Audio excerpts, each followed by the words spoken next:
देखते हैं सत्र को? देखिए, सत्र तो एक उम्मीद होता है हर सदस्य की, हरियाणा प्रदेश के हर नौजवान की, कर्मचारी की, हर वर्ग की एक उम्मीद होता है।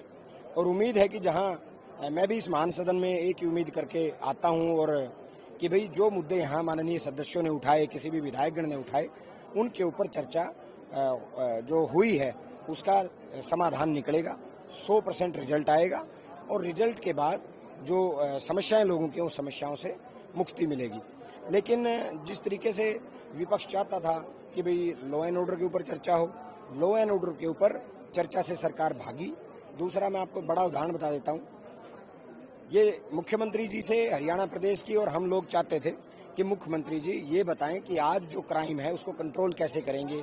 आज हरियाणा प्रदेश देश में नंबर 1 हो चुका है क्राइम में, उसको कम कैसे किया जाएगा, इसके ऊपर हम चर्चा चाहते थे। लेकिन कमजोर लोग सहारा लेते हैं भूतकाल का। मुख्यमंत्री जी ने 6 का, 8 का, 10 का आंकड़े बताए।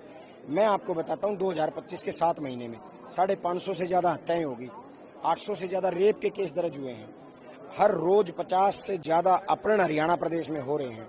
महिलाओं जो जहां बेटी बचाओ बेटी पढ़ाओ का नारा दिया जाता है, इस सरकार में केवल महिलाओं के मामले में अगर कन्विक्शन रेट की बात करें तो 13.2% है, यानी 90% महिलाओं के मामले पेंडिंग पड़े हैं, कागजों में दबके रह गए हैं।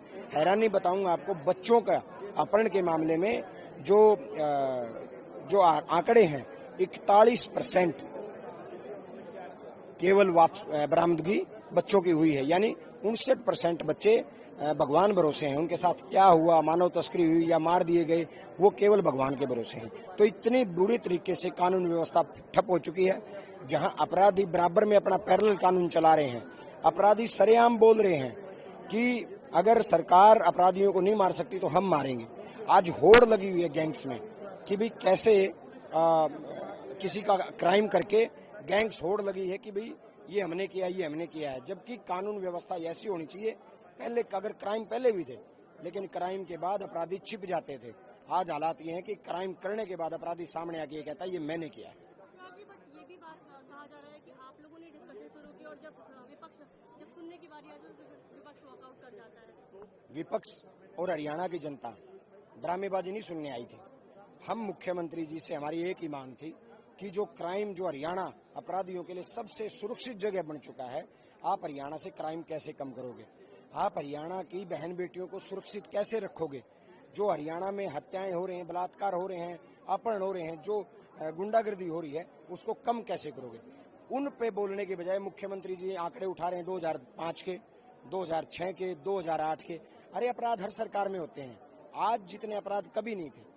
हम विपक्ष चाहता था मुख्यमंत्री ये बताएं कि मैं कैसे पुलिस को मजबूत करूंगा, कि ये सरकार पुलिस को किस तरीके से बढ़िया, जो आज विदेशी हथियार अपराधियों के पास हैं, उनकी टक्कर के हथियार हमारी पुलिस को कब दिए जाएंगे। हम ये चर्चा चाहते थे। 2008 की चर्चा थोड़ी ही करनी है किसी को, यहाँ कोई तुलना कीजिए, लेकिन ये भी बताइए कि वर्तमान में आपकी क्या पॉलिसी है।